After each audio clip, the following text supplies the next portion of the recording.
হযরত নূহ আলাইহিস সালামের বংশধর ছিলেন হযরত হুদ আলাইহিস সালাম, যার আগমন ঘটেছিল আদ জাতির কাছে। তারা নানা রকম দেবদেবীর পূজা করত। এই দেবতাদের এক একজনের কাছে আদ জাতি এক একটি জিনিস চাইত।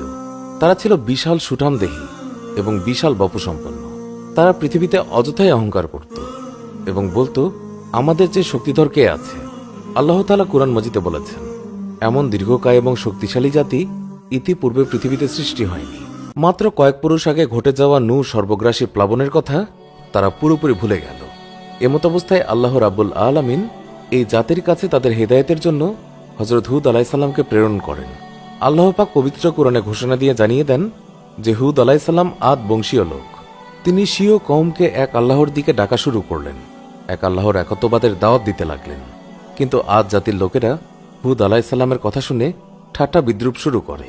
তাদের নেতারা বলতে শুরু করে যে তুমি আল্লাহর পক্ষ থেকে হেদায়েতের দাওয়াত দিতে এসেছ এবং তুমি যে আল্লাহর নবী তার প্রমাণ দাও। হুদ আলাইহিস সালাম তাদের এই কথার জবাবে বললেন, হে আমার সম্প্রদায়, আমার মাঝে কোনো নির্বুদ্ধিতা নেই, বরং আমি বিশ্ব প্রতিপালকের প্রেরিত একজন রাসূল মাত্র।